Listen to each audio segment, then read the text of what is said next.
Welcome to Team 1's Integrated Systems Design 2 project for Fall 2023 at Clemson University.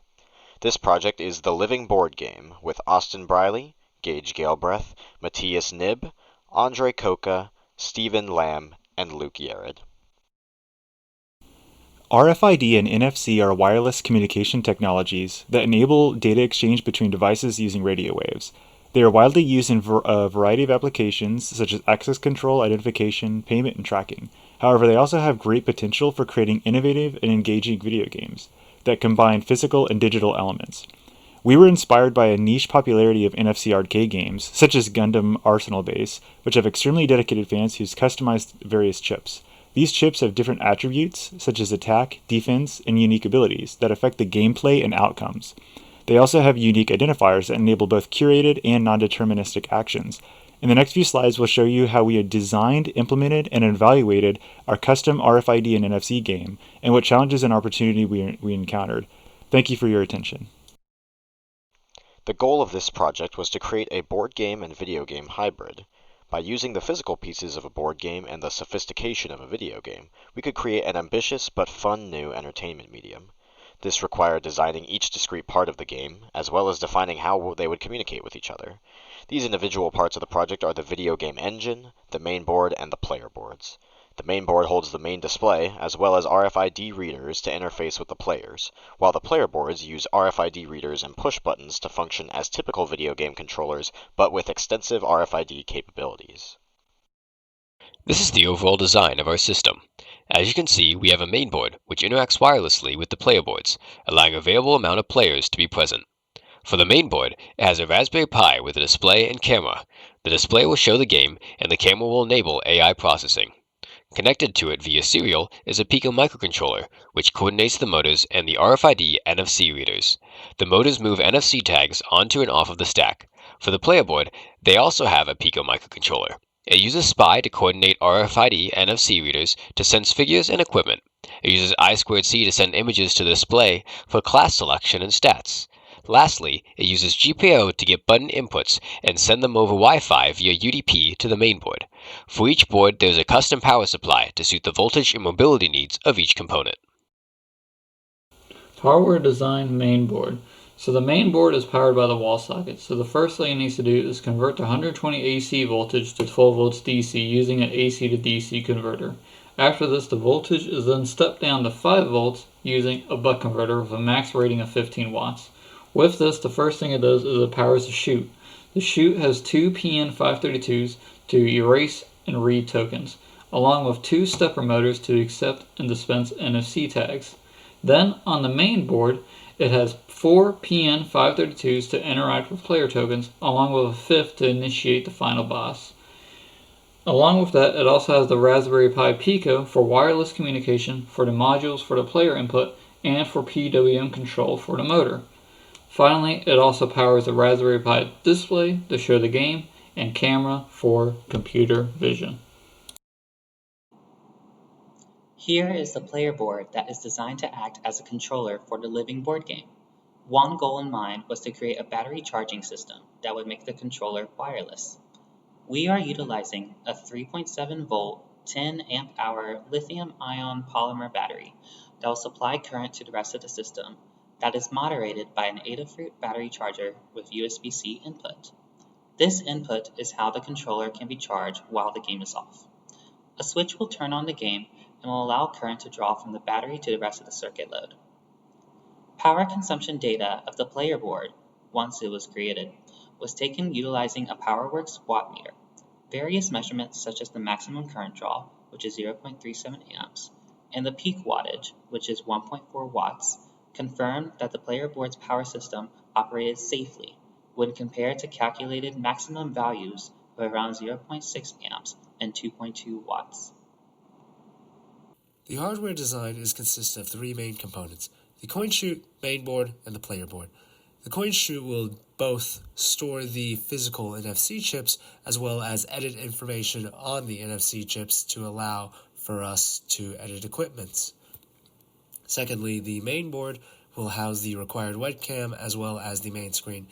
It additionally houses 5 RF chip modules in total, which allows 4 players to simultaneously play using their prescribed RF chips. The last RF module will be used for when a player wants to engage in the final boss fight within the game in order to complete the game. Additionally, it will also be attached to the coin chute via the channel on the left side of the board. Lastly, we have the player board. The player board houses components required for each individual player. It consists of 4 RF chip modules for player equipment, the player screen, as well as 5 button inputs for the player.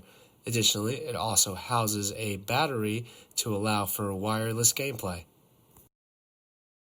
The video game engine refers to the software running on the Raspberry Pi 4, which is the heart of the main board.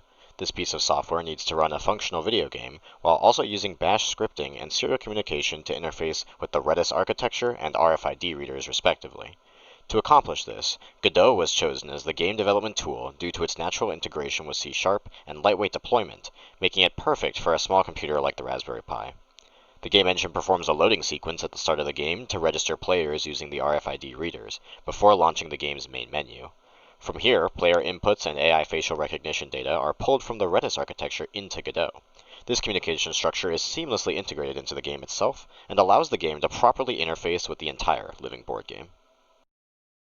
Regarding software design, I was in charge of data facilitation between the player boards and the main board, as well as the construction and implementation of an emotion classification system, to be used as a fun game state control mechanism. In the top left image is a depiction of a communication framework. The PicoW player board broadcasts event-driven UDP packets, chosen for its speedier communication as it does not perform any firm handshaking.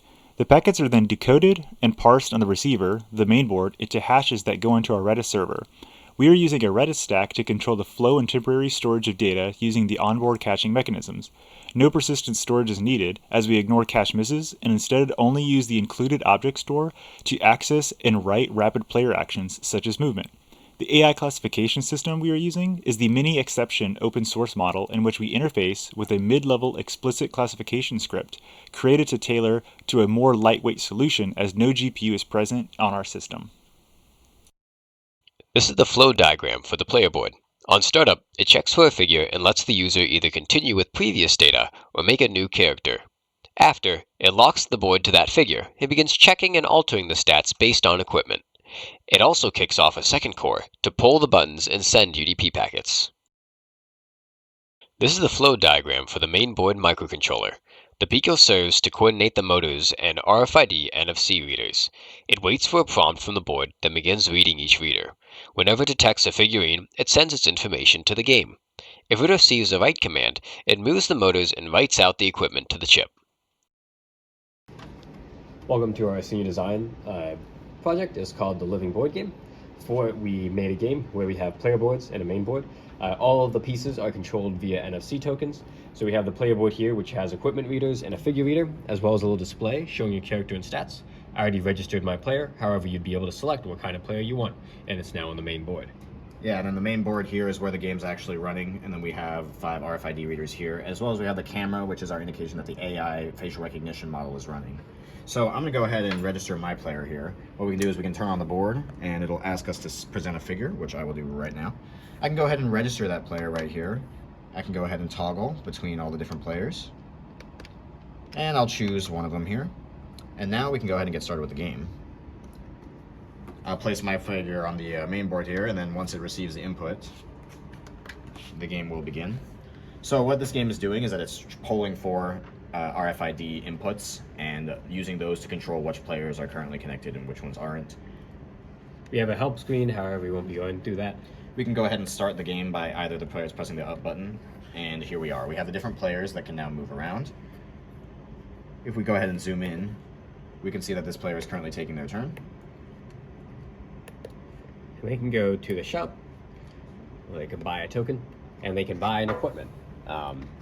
So we have the RF readers in the back of the unit that are now writing to the RFID token with the stats that the game has shown on screen. And so notice the attack is 6 and the defense is 3. And so when I leave the shop, I can take off my player, I can bring it to my board, and I can equip a token onto it. And you can see that it gained a little equipped icon to show that it is equipped. And then I can take off the player and return it back to the main board. And you'll see that the stats are now updated on the main board. It now has 10 attack. So now, for the rest of my turn, I have my updated stats as though I had that equipment. And now the other player can go, also taking their turn. There were a few limitations. First, the 3D printing was inadequate in both timing and design, which resulted in delayed testing and decreased performance and appearance of the project as a whole. This also resulted in uncaught behaviors of the microcontroller and the power system. Also, the Godot game engine proved to have many difficulties, and the majority of the development was focused on developing the integrations instead of the gameplay. This concludes the project overview of the Living Board Game. Thank you very much for your attention.